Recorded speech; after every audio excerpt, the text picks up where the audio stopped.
숨겨진 복지 혜택을 알기 쉽게 전달하는 KGS 복지 특파원 김 기자입니다.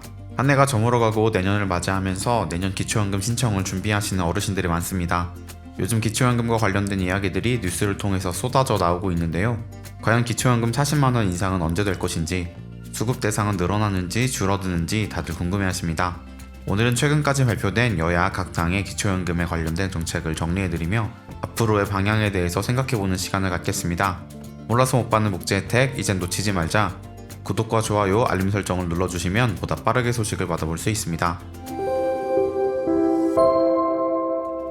내년 4월 총선이 다가오고 있습니다. 총선을 앞두고 어르신들의 표를 향한 정치권의 구애가 시작되고 있는데요.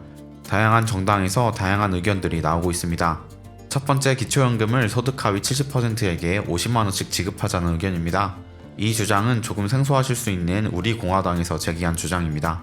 지난 10일 조원진 우리공화당 대표는 기초연금을 50만원으로 올려서 지금의 대한민국을 만드는 어르신 세대에 보답해야 한다고 주장했습니다. 100세 시대를 맞아 노인 빈곤 문제가 중요한 사회 문제로 떠오르고 있고, 국비 예산 중 집행되지 않고 있는 예산이 전체의 20% 정도 되기 때문에 이 예산을 활용한다면 기초연금 50만원 이상이 가능하다는 주장입니다. 현재 우리나라의 복지 예산은 100조 원 정도이고, 그중 노인 복지 예산은 25조 원가량입니다. 기초연금 올 50만원을 지급하기 위해서는 5조 원의 예산이 필요한데, 집행되지 않고 있는 예산과 고강도 예산 조절을 통해서 충분히 지급할 수 있다고 주장하고 있습니다. 우리 공화당이 낸 보도자료에 따르면 만 65세 이상 어르신들이 받는 연금은 기초연금 32만원과 국민연금을 합쳐 월 평균 60만원으로 이는 1인 가구 최저생계비에 크게 미치지 못하고 있습니다. 현재 국민연금의 혜택을 받지 못하는 복지 사각지대에 있는 분들이 많기 때문에 기초연금이 노인 빈곤 문제 해결에 최소한의 보호막이 되어야 한다는 주장입니다. 두 번째는 기초연금을 소득 하위 70%에게 40만원씩 지급하자는 의견입니다. 이는 여당인 국민의힘의 기초연금 정책이기도 하고 윤석열 대통령의 대선 공약이기도 합니다. 사실 지난달까지만 해도 여당 소속 의원들은 수급 대상을 줄이고 금액을 인상하는 선택적 복지를 주장해 왔는데요. 최근 대통령의 지지율 하락과 내년 총선을 바라보며 지급 대상의 축소에 대한 이야기는 쏙 들어간 상황입니다. 최근엔 국민연금과 기초연금을 통합해서 소득 대체율의 부족분을 기초연금 노인 전체 지급으로 보완하자는 주장을 하고 있는데요. 총선이 다가오고 국민의힘과 대통령의 지지율이 오르지 않는다면 기초연금 40만원 즉시 인상과 노인 전체 지급과 같은 파격적인 공약이 나올 가능성도 있어 보입니다.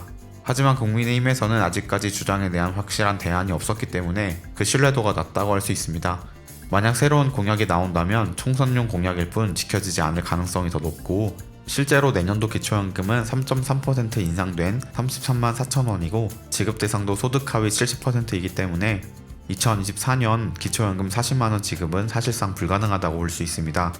지난 10월 30일 보건복지부에서 발표한 제5차 국민연금 종합운영계획안을 보면 국민연금의 보험료율 인상, 지급 시기, 소득 대체율 등 정치적으로 민감한 숫자에 대한 제시는 모두 빠져있어 알맹이 없는 종합운영계획안이라는 비판을 받고 있고, 최종적으로 국회로 넘기긴 했지만 국회 연금개혁특별위원회도 활동기한을 내년 총선 이후로 연장한 상황에서 정부가 연금개혁에 대한 책임을 지려하지 않는다는 태도를 보이고 있기 때문에 정부와 여당에 대한 어르신들의 불만이 커지는 것은 자명한 사실이라고 할 수 있습니다. 세 번째는 기초연금을 노인 전체에게 지급하자는 의견입니다. 기초연금의 보편적 복지는 그동안 야당인 민주당이 당론으로 채택해서 추진해온 정책입니다. 실제로 고영인 의원을 포함한 여러 명의 국회의원이 기초연금 지급 대상을 단계적으로 확대해서 노인 전체에게 지급하고 지급 금액도 최종 40만원까지 단계적으로 인상하는 기초연금 법률 개정안을 여러 차례 발의했습니다. 하지만 제대로 추진되지 못한 채 흘러만 가고 있는 상황입니다. 민주당은 국회 과반 의석을 확보한 거대 야당이긴 하지만 연금개혁에 대한 행보를 볼 때 크게 기대하기는 어려울 것으로 보입니다.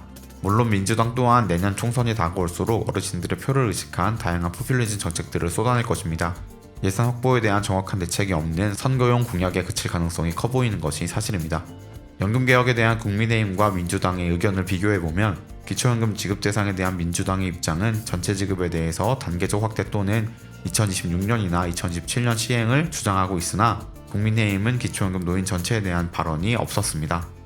국민연금 연계감액과 부부감액 폐지는 민주당에서는 연도의 차이가 있지만 점진적으로 폐지하자는 주장을 하고 있고, 국민의힘에서는 연계감액과 부부감액 폐지에 대한 발언이 없었습니다. 마지막으로 공무원 연금을 포함한 직영연금 수급자에게 기초연금을 지급하는 것에 대해서는 두 당이 지급하자는 같은 목소리를 내고 있습니다. 이렇게 국민의힘과 민주당이 연금개혁에 대해서 크게 대립하고 있는데요.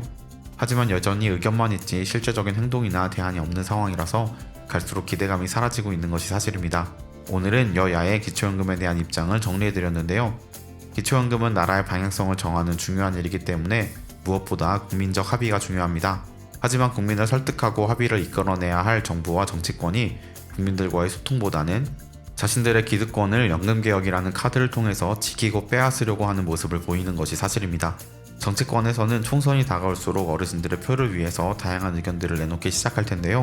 어르신들의 깨어있는 관점이 필요한 때인 것 같습니다. 놓친 혜택이 없도록 숨겨진 정보를 찾아 나서는 복지특파원, 저 김기자가 앞으로도 도움되는 소식 전달해드리도록 하겠습니다.